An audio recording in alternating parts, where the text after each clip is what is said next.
What's up, guys? Happy Tuesday. It is CassMac chat day. Hold on a second.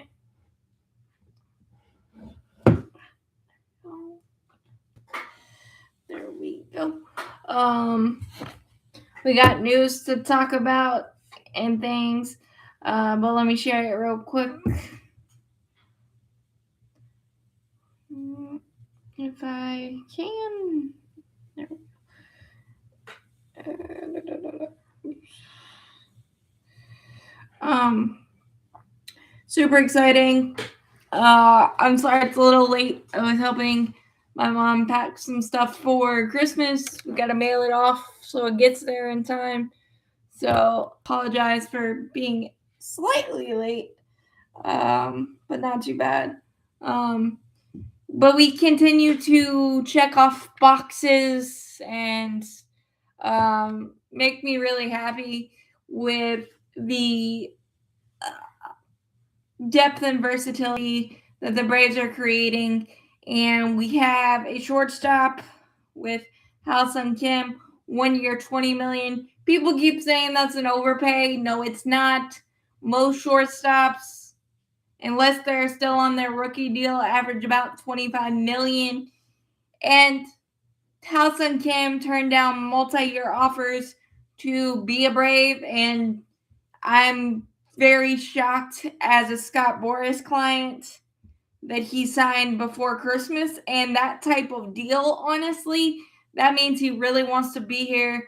Jerickson Profar should get part of that signing of money along with Suarez. I think he's been fantastic.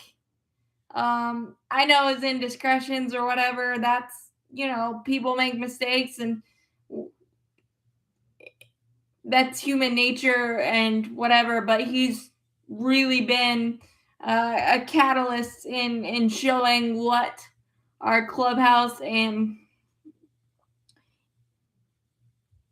culture is, and I really appreciate that from, I don't know why, there we go, Jerickson Profar. So and having Ha-Seong Kim allows, one, a full off season with no shoulder issues, and things of that nature. It gives them a full off season to train and everything that, so to speak, have a full season. You have the ability to be more careful with Ozzy's wrist, because as we saw last year, it wasn't right, but Ozzy was trying to play through it. But now you have Dubon who can switch over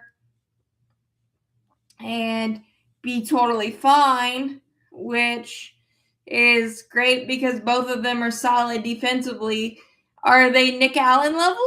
Maybe not, but they've had gold gloves in their past, and they give you quality at the plate, and you feel like confident there could be a good result. Whereas Nick Allen, it was pretty set in stone what it was going to be. And I feel like I've been picking on Nick Allen, and that's not what I meant to do. It's just that's the reality of what we fixed in that regard. So also, I mean, we're still looking at the reliever and starting pitching market, whether that's sign and trade. It seems like there is mutual interest in terms of Brad Keller, which really piques my interest because he could be a very, very nice swingman. I understand, though, that you want another playoff caliber starter, and that's probably not Brad Keller, but if you shift him to the bullpen and then I don't know. I mean, I'm not exactly loving Zach Gallen, but if he goes on a shorter deal, that would be awesome. I think there's a lot of options on the table, and even if you add Pierce Johnson back on a lower a lower 1-year deal. I think that's a solid thing for the bullpen, and then maybe you can trade the surplus for that playoff quality starter that you're looking for, or the extra more quality back of the baseball card depth, so to speak. That's just a thought.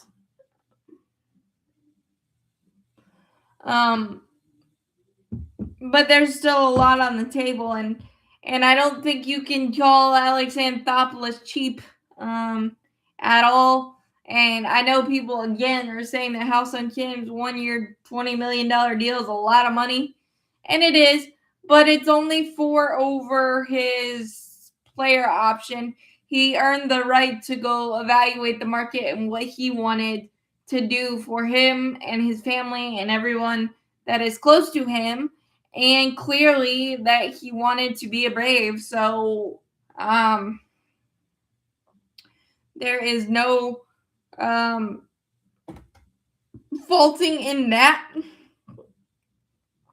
Also, Dubon and Yaz is a pretty salty platoon in left field. If you want to give Profar, Profar is not great defensively, but right now you can slide him into DH and then give Ronald some days off. I think Walt Weiss said at the winter meetings that he would like guys to be 150 games instead of the 162, and the way the roster is right now, that is very, very valid to do that with. I think Matt Olson still plays in some capacity in all of the games, but I think that the sheer idea that you can mix match based on pitching matchups and not give other managers lanes is something that the Braves have not had.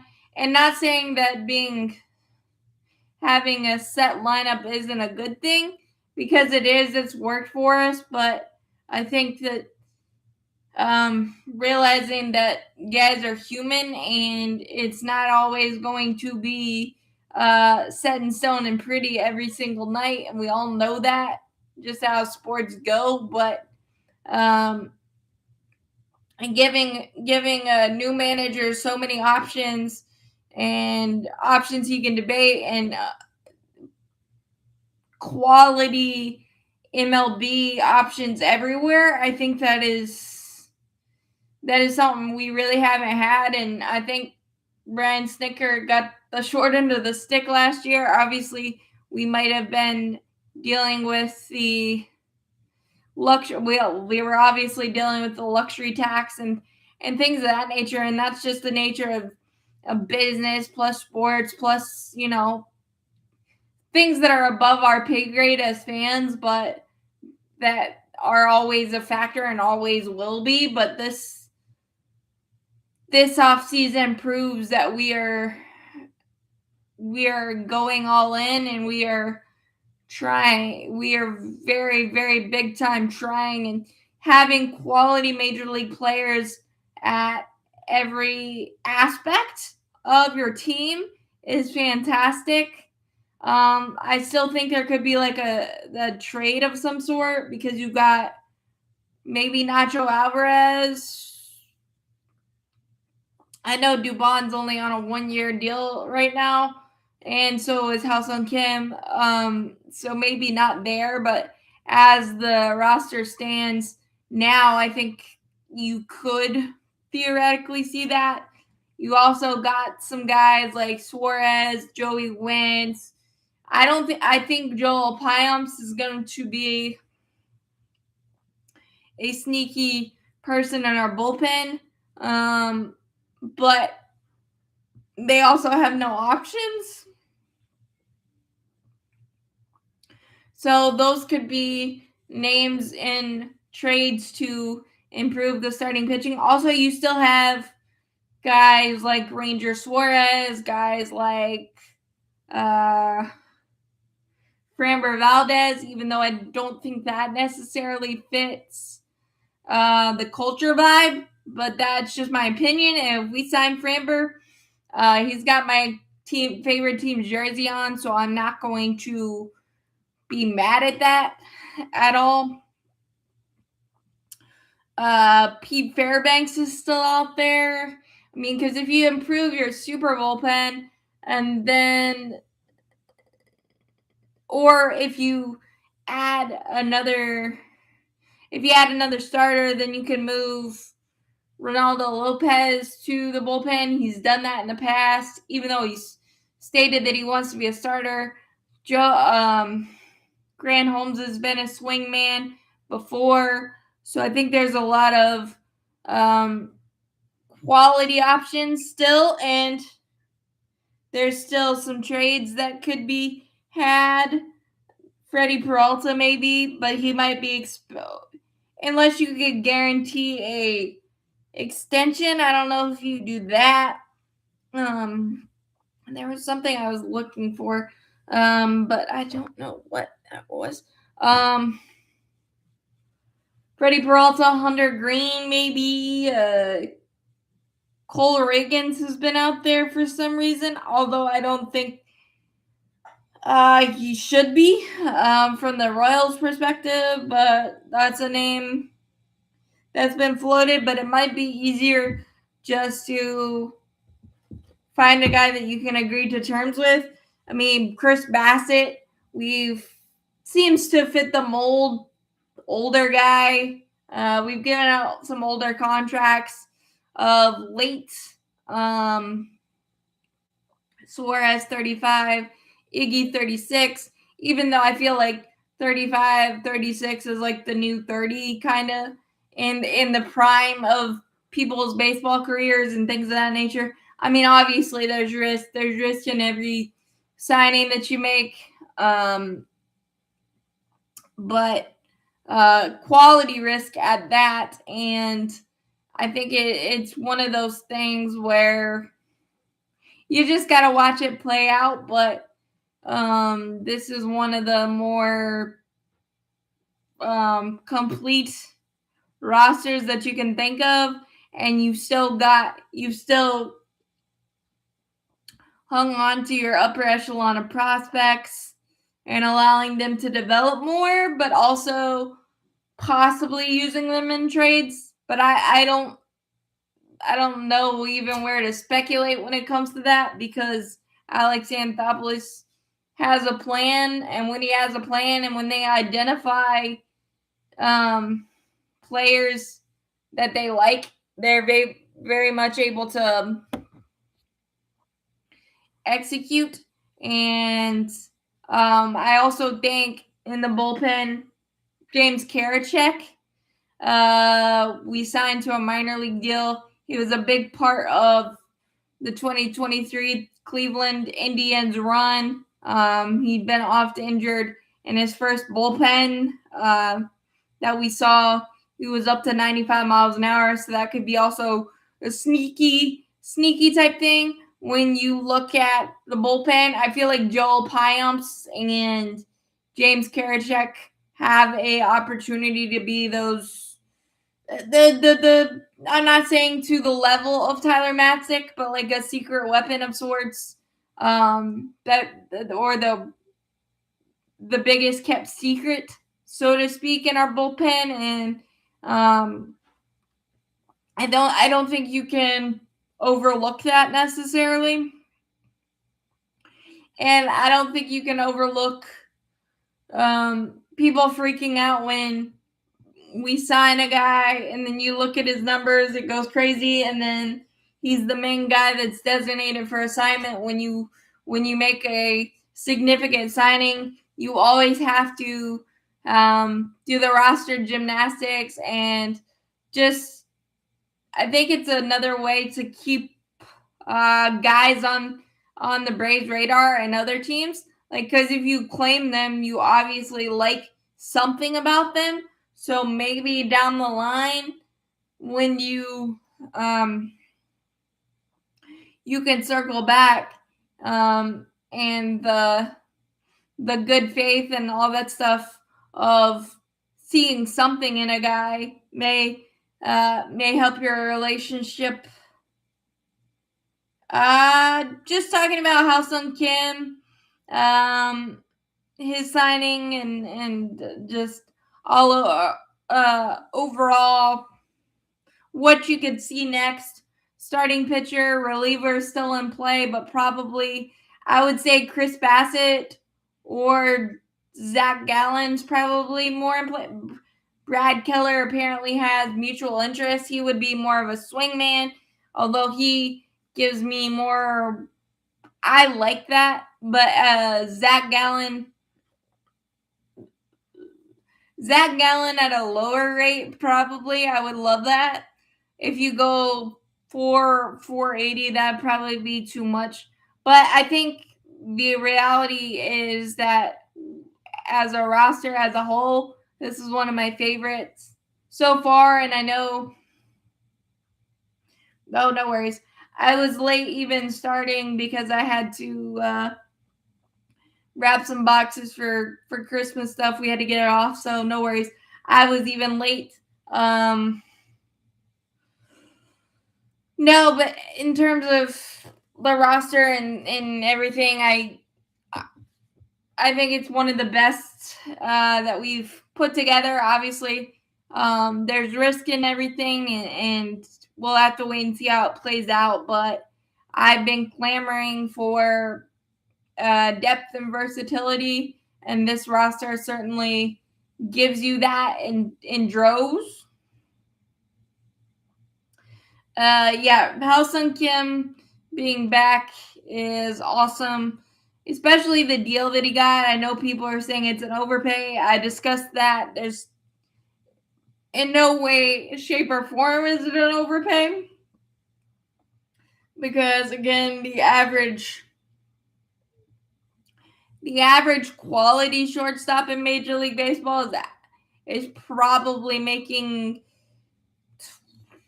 at least $25 million per year. So this is just under that 1-year deal. He wanted to be here. He turned down many a multi-year deal.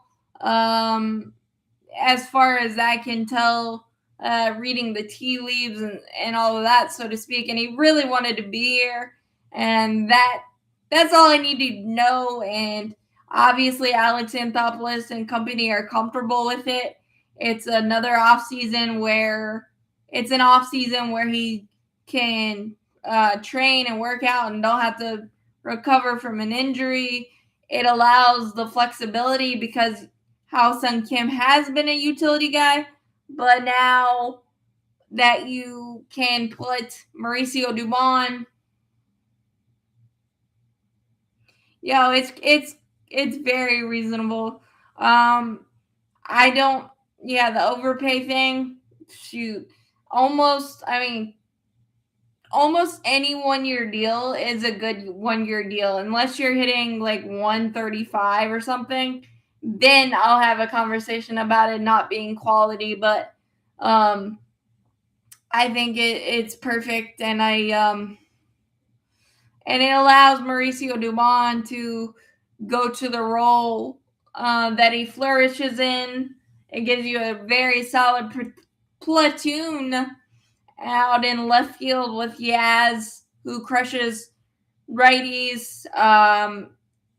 Dubon's been a Gold Glover. Kim's been a Gold Glover. It also helps you. I discussed this earlier, but the wrist issue with Ozzy shouldn't be as much of an issue because you can slide Dubon there if you need extra days off for Ozzy to just kind of figure things out, because human nature comes into play a lot of the time. And Ozzy loves to play, but sometimes you got to save a player from themselves, so to speak. So this allows the Braves to have quality throughout their entire lineup, quality MLB players.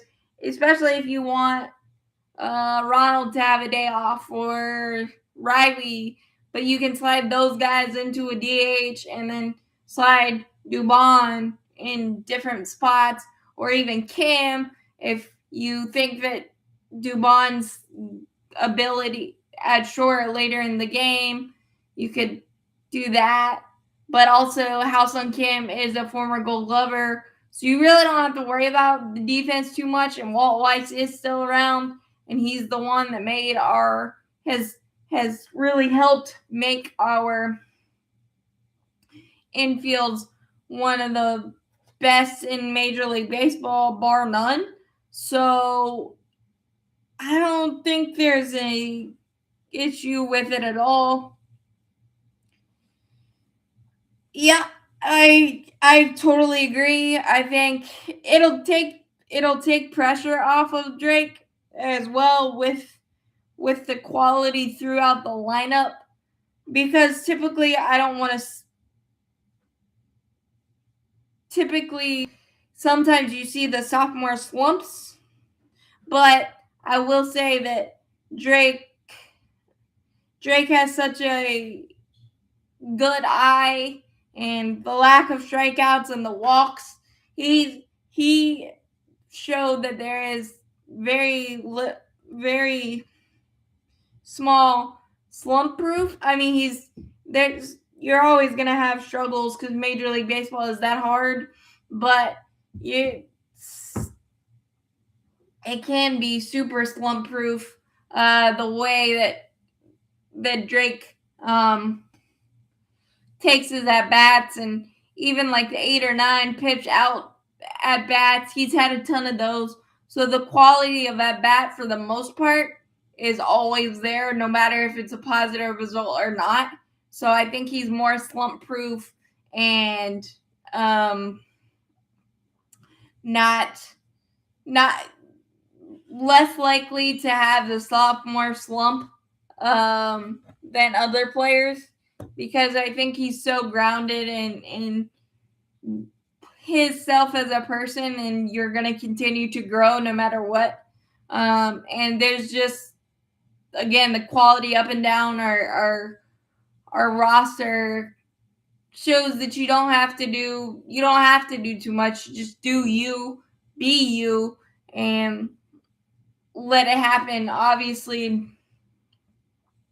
again, the unforeseen stuff and the unfortunate stuff that we've dealt with the last couple of years may happen, but you have a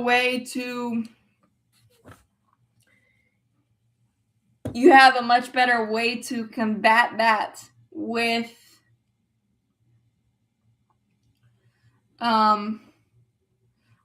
the quality Major League talent across every position now, and the mixing and matching that you really can do, we haven't seen since the Martin Prado days.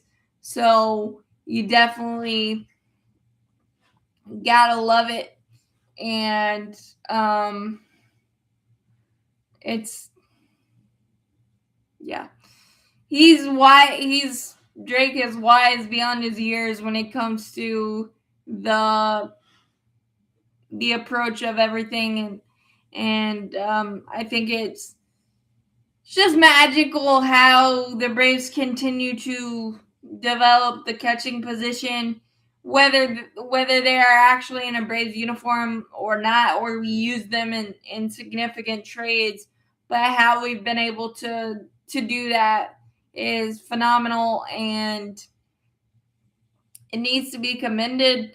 And like I said, I believe at the beginning, the fact that we've been able to do all of this significant signs, the depth, the versatility, and we haven't really dipped into our prospect pool yet either, whether that is helping us this year and down the line, or helping us in trade this year or down the line.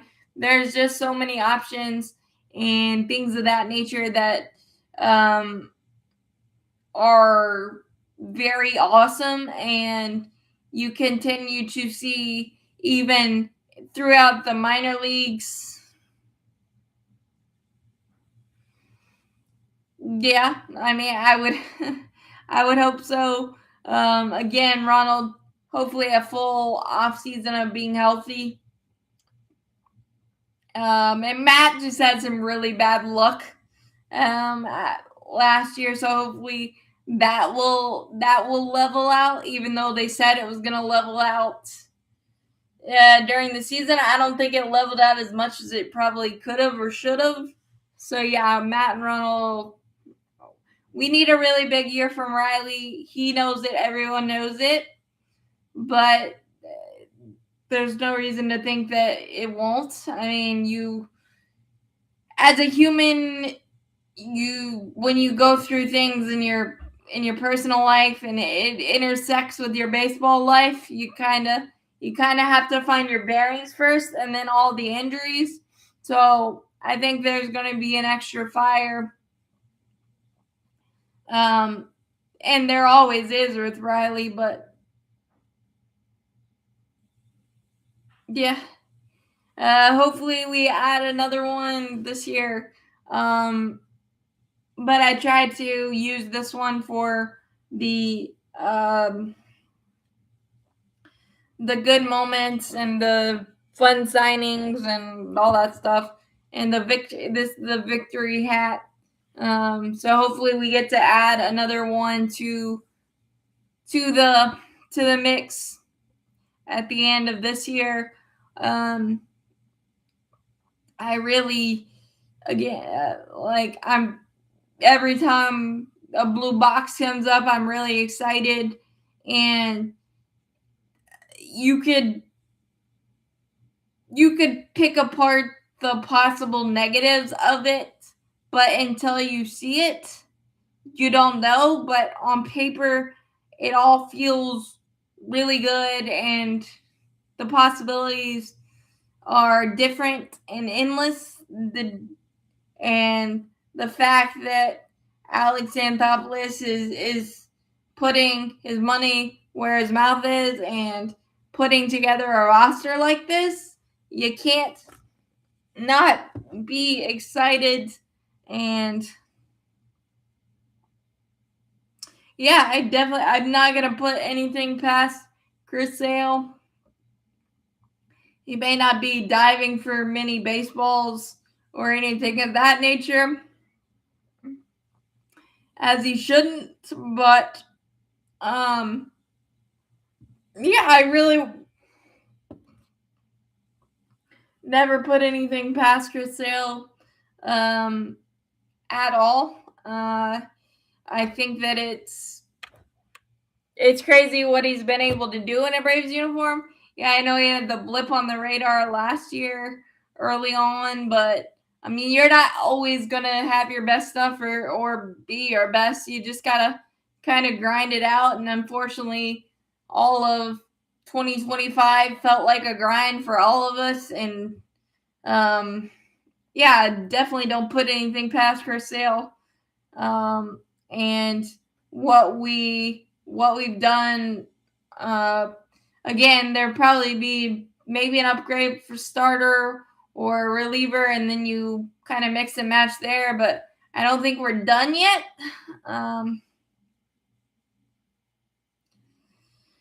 Well, you got Suarez and Iggy. Well, it'll be Suarez and Iggy 8-9, Dylan Lee probably 7.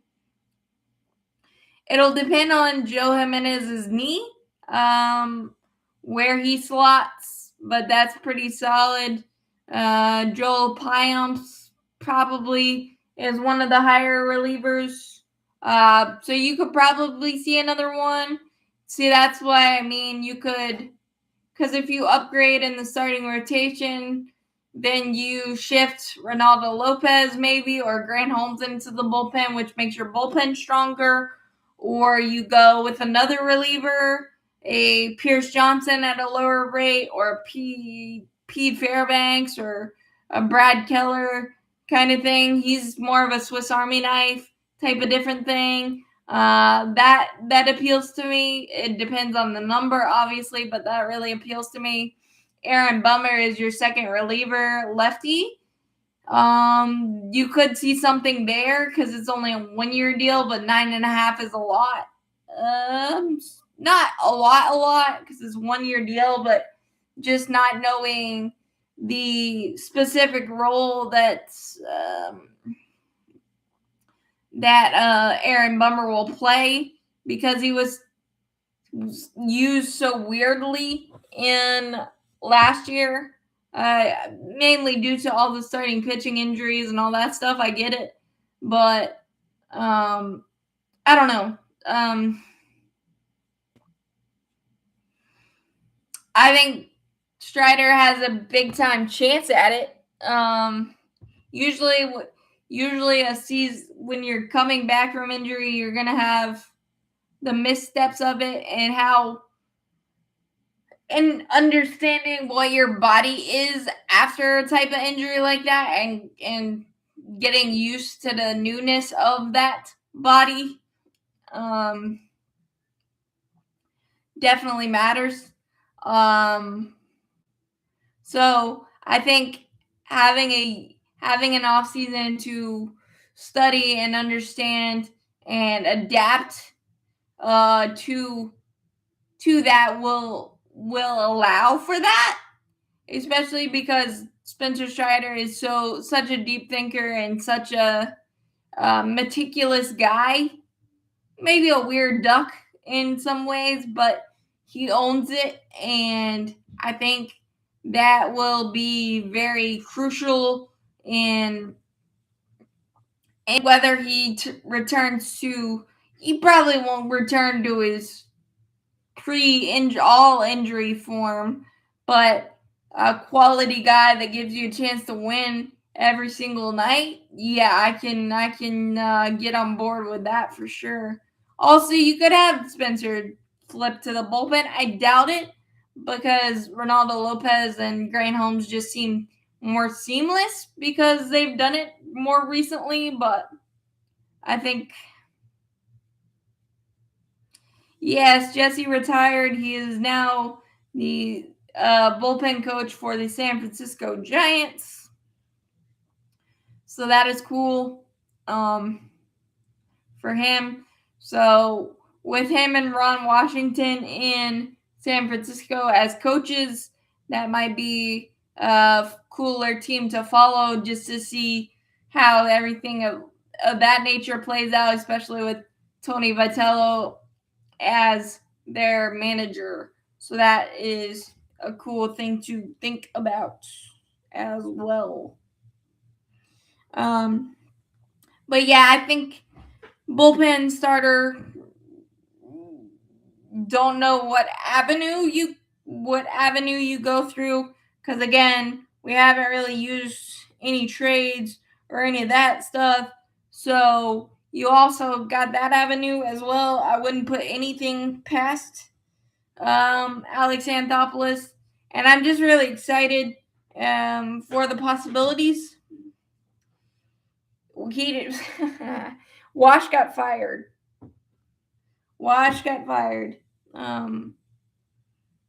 It's just the Angels are still in a transition mode. Like, I don't know exactly what the Angels are. I don't think anyone knows who the Angels are. Yeah, that was a while ago. It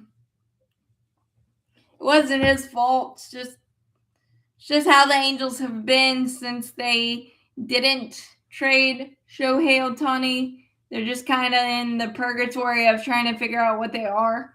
And they've made some good moves this offseason, and they added Kurt Suzuki as their manager, but it's a 1-year deal because of the pending lockout. I'm assuming that played factor. I mean, so it's not that big of a deal. And obviously with Ron Washington's health issues, I'm sure that played factor too. But I think with Ron being back on a bench somewhere, that's where he wants to be, and getting another shot in the Bay Area, which kind of makes sense. So I think that's fun, and I think that's great for him to stay in the game and impact it like he always does.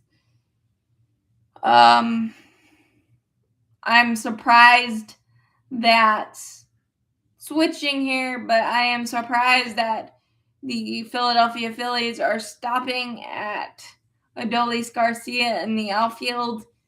They said they're pretty much set, which kind of surprising, but I think Adolis Garcia on a 1 year.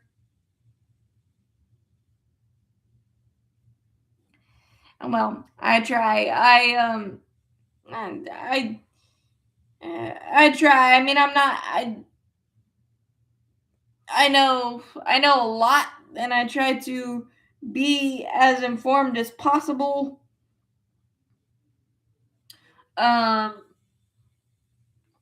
So I'm not talking out of the sides of my mouth, and not being real and not being realistic, but also trying to be not overly positive, but positive, because we don't know how the moves are gonna work out.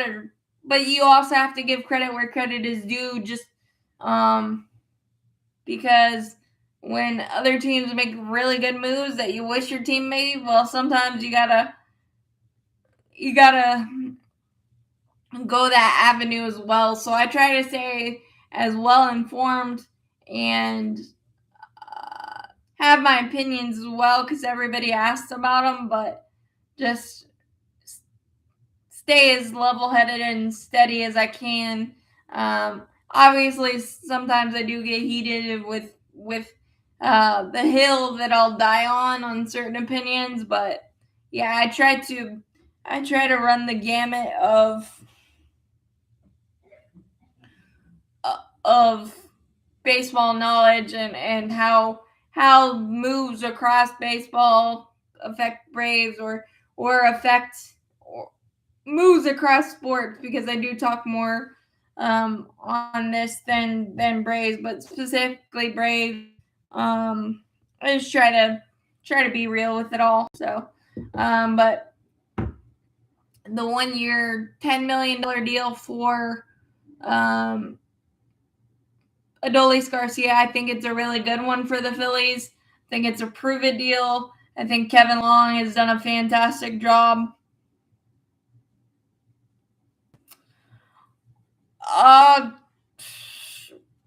Well, it's because people just love to be negative, kind of, and find something to be mad about. But also, it's because I think 2021, because everybody thinks he lucked into it, and maybe he did, but you still got to make the moves and pull the trigger. And I think 2023, I think, was one where you're madder that we didn't go further. So I think it's be wanting to continue to be better, and the narrative that the Braves are cheap, and obviously last offseason we were dealing with the luxury tax and everything, but that has nothing to do. I mean, Alex Anthopoulos, some things are even above his pay grade, but honestly, it's just people being mad to be mad. I mean, yeah, some moves I haven't necessarily liked or agreed with or XYZ, but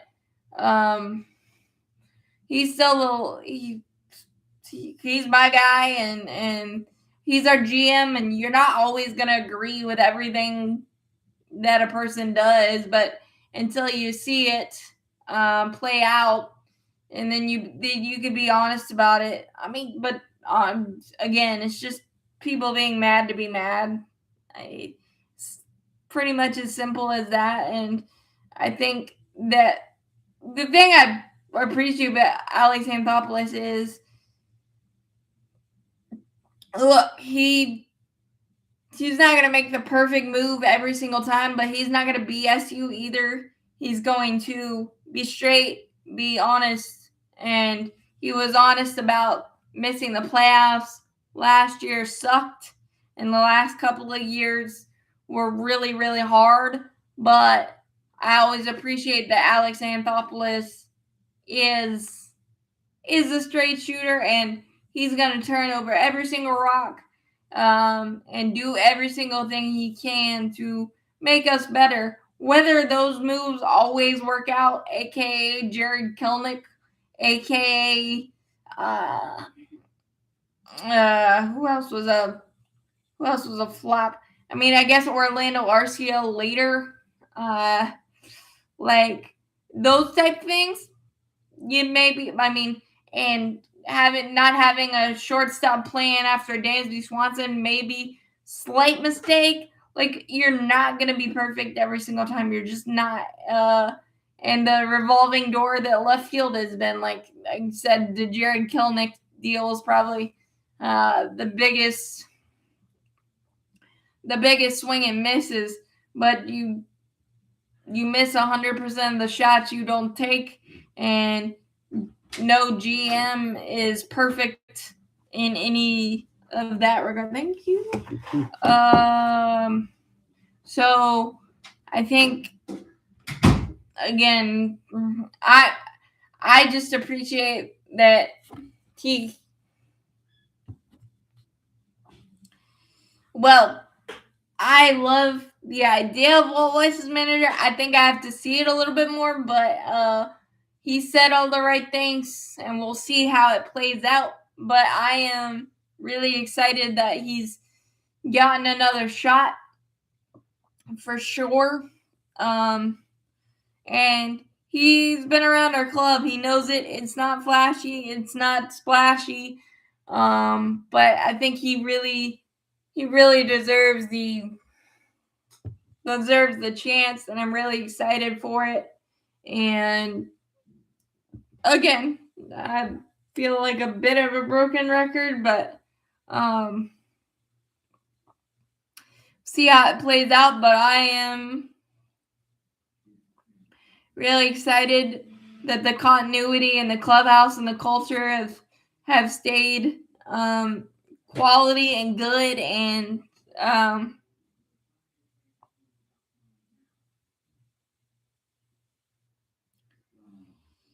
yeah. But I also think he's a mixture. I think old school, new school, analyst. I think he embraces all that it is. And I like that he got another shot. Because anyone defined by the Colorado Rockies, I don't think that is a fair assessment. And that's why sometimes when you look at a player signing or something and it doesn't give you the warm and fuzzies right away, but you don't know the difference it could be made to be in a change of scenery, or somebody says something that clicks, that is definitely. So I think the quick thing, and the thing we all have to do, or seemingly feel like we have to do, is knee-jerk reaction to I hate, I love certain signings or certain moves a franchise makes. But until you can easily eat your words, and that's one thing about sports, is that you have to be willing to do is eat your words, or you don't have to be right all the time, good, bad, ugly, whatever. But I think the Braves have done a fantastic job of creating an environment for that, and allowing, and I think this roster itself, the mixture,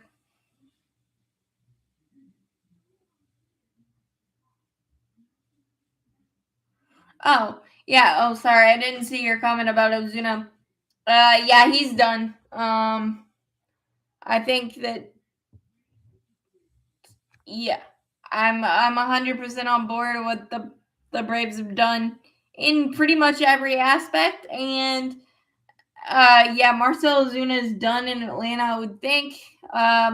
With the rotating DH that it looks like it's going to be.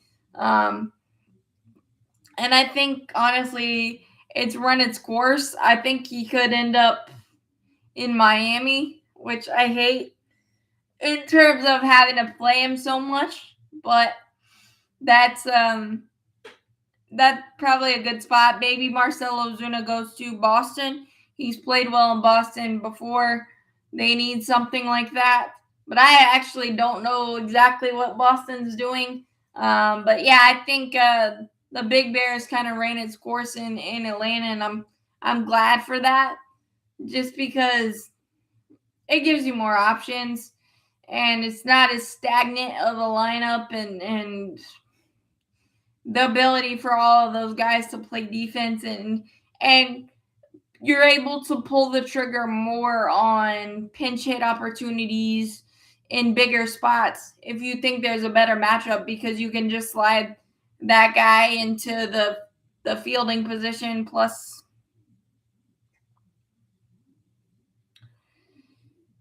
again, it's a criticism is everybody's got an opinion, and just because we don't, I think it's just because everybody thinks everything has to be a massive, like, splashy move. But the reality is, more times than not, your glue guys matter more than your stars in some respects, because it allows your stars to be themselves and not try to have to do too much, because you've got guys like Yaz or Mauricio Dubon to carry the load of something that your superstar doesn't have to think of. And it's because the Braves don't have the marquee names, even though Ronald Acuna Jr. is. But it's like when Freddie was here, he did everything that he's doing in LA every regular season. Yeah, Freddie's had some more postseason magic with LA, but he was doing those exact same things here. But because it's Atlanta, you're not going to get the same notoriety of fanfare that you do in LA. And it's just the name recognition. We have plenty of superstars. They just don't get the notoriety that they should, because it's Atlanta. I don't know how else to put it, but it doesn't matter, because we've been one of the more consistent major league teams in baseball, and people don't want to admit that, and they just want to be angry because the last couple of years hasn't gone the way we wanted to because of injuries and freak things, and we weren't bad. We just played sucky last year, and things happen, and that's sports, and it kind of humbles you and brings you back down to earth that um, things aren't guaranteed. But to say that the thing that got me last year was a lot of people saying that they don't care, blah blah blah blah blah, and we're cheap. There's a lot of things that we're not privy to, that's above our pay grade, that's above Alex Anthopoulos' pay grade, that he has to follow. And sometimes that affects the season and injuries and whatnot and being complacent. I heard that a lot because of the contracts, which is the dumbest thing to me, because you don't want to suck at your job, no matter if you're a teacher or a major league baseball player or a janitor or whatever, custodial, whatever your job is. You don't want to suck at it. So I don't see why people saying handing out the extensions that we have means that in any way, shape, or form that we're complacent. No, things just happen. You're human. Sometimes bad years happen. It just sucks when it does, and collectively it does. But that's the mark of sports, and that's the tough part about being diehard fans. Sometimes you get annoyed by losses that you shouldn't have, or plays that you don't make, or things of that nature, but you just gotta live with it, learn from it. And I think missing the playoffs last year definitely put a kick into our ownership, Terry McGurk, to say that that's not going to happen again, or we're going to do our dangdest to make that not happen again. And I think that's the most. All you need is a chance, and all you need is belief. And Alex Anthopoulos has definitely put that into play so far with the moves that we made, and I don't think we're done. And that is great. And you still got Spencer Schwellenbach, who is pain free. Grant Holmes, pain free. Chris Sale, Spencer Strider. I mean, and you're still trying to improve that.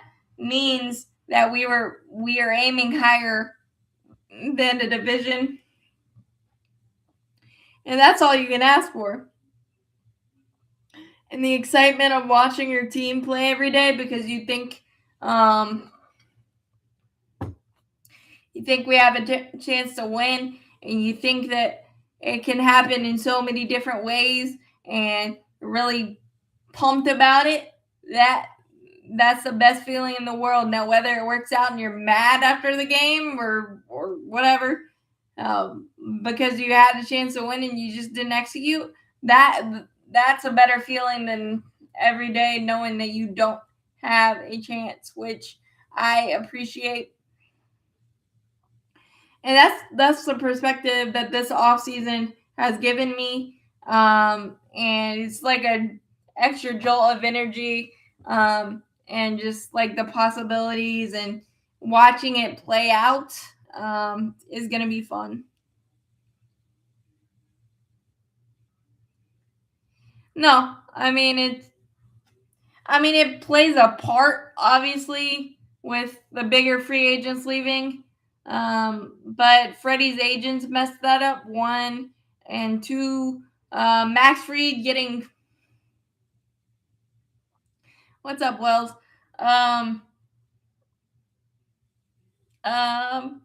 Max Fried getting what he got from the Yankees, good for him, but I wouldn't have done it.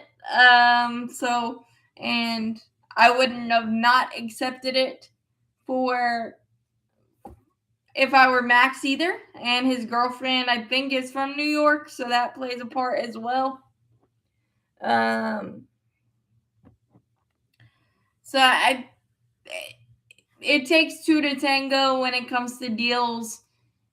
At least two, and you gotta agree and you gotta feel comfortable with it all. And that's a battle that GMs and players, you gotta be honest about it. And I think that AA is. I really do. So again, people just want to be mad to be mad. Like, honestly, I don't. And this offseason has, and it's only December 16th, but I'm so happy about it all. And obviously can't wait till the season starts, because that means you have 6 months of. Where's yours? Okay, hold on.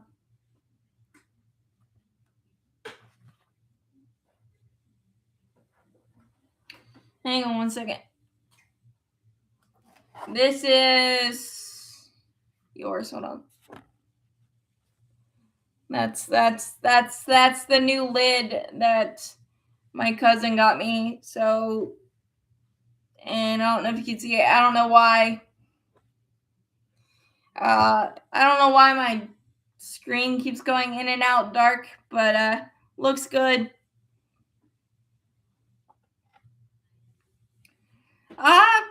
That'd probably be a thank you, Wills. Probably be a fire of underrated thought there, Charles. But I don't know. We'll just see how he comes back from injury and how that feels. But I think he's going to be a huge X factor for where the Braves go or don't go this season. But I think there's a lot more optimism because the depth and versatility of the roster and the myriad of options if the recovery needs to be better, worse, whatever the case. So I think, again, I've said it a million times and I'll say it a million more. But I think the roster construction has been fantastic to this point, and can't wait to see if we add more, what we add, and what's going to be the sneaky move that people are yelling at now, and then they're going to be so happy about. I think there's a lot of options. And obviously, there's still a lot of blue chip free agents out there for obviously we're not getting Bo Bichette, which is totally fine with me because I don't think he was going to last at shortstop anyway. With his injury history, maybe Kyle Tucker goes to the Yankees, goes to the Blue Jays, or flips and Bo Bichette goes to the Yankees. I'm not sure. Alex Bregman is apparently in play for the Arizona Diamondbacks. That situation gets a little weird. Yeah, well, I mean, everybody getting awards. We did still fill the trophy cases, even if it were even if it was a gross year, we still did a lot of good things, and you saw what it could be when our 10-game winning streak happened in September and things of that nature, and we got an extra draft pick because of Drake Baldwin winning the Rookie of the Year and things of that nature. So even through a really, really, really crappy year, I think there was a lot of positives, and we've just kind of rode the positives into a very solid offseason to this point. And the fact of the matter is, AA is doing his thing and filling the holes pretty relatively early. And you've got teams like the Mets and Yankees haven't done anything too of significance yet. Boston, same thing.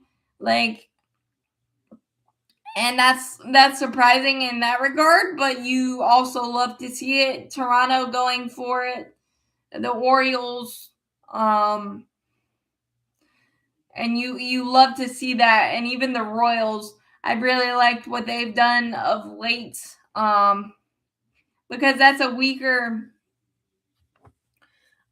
division necessarily, and you can make your hay, so to speak. I can give props to Detroit in the summer moves that they've made, and they've got a heck of a farm system. And obviously the Arizona Diamondbacks situation's a little weird with the Ketel Marte of it all, and he's likely going to get traded, but that's going to help their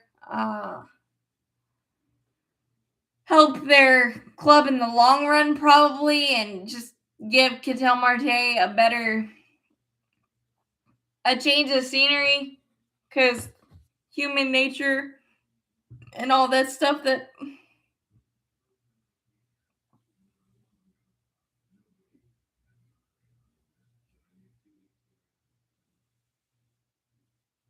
Well, we were all wondering where it was earlier in the season, but everybody was. They were, I'm sure. It's just how the season went. Everything that could go wrong did go wrong, and that's the unfortunate reality of it. And you just had to play through it. And once it started going well, you're like, ah, crap! It could have happened earlier, and we could have really turned this thing around, but that just wasn't that just wasn't in the cards. And sometimes you gotta play it out and appreciate when the good does happen. Uh, Even though it was super frustrating, and things didn't go as planned, but now you got a really quality chance everywhere you look. So um that's great in that regard. um Speaking of some other teams, the Reds, I thought they were going to do more after they missed out on Kyle Schwarber, but they've made some small moves in the bullpen. Caleb Ferguson, Emilio Pagan is back, but I thought they would do a little bit more. And they still might, but I thought that was a chance, and maybe the Pirates doing a little more with the greatness of their pitching staff. Just adding offense somewhere. I like what Seattle's done. I don't know what Suarez is doing. He's still stuck on the free agent market. Maybe, yeah. Hopefully, oh, he'll still be around. I think he's a consultant or whatever they call those things. So he'll still be around in spring training and stuff. But yeah, I hope he enjoys being a grandpa and doing all the retirement stuff. He deserves it, and that is that is pretty much all I've got. If there's any other questions, comments, but I was able to get it over an hour, so that's usually my goal for these. And I will be back next Tuesday, or if not, I will post it on my socials so you know, but I will have everything covered. And hit that like button, hit that subscribe button, helps out a lot. Thanks, guys. As always, go Braves. See y'all next time.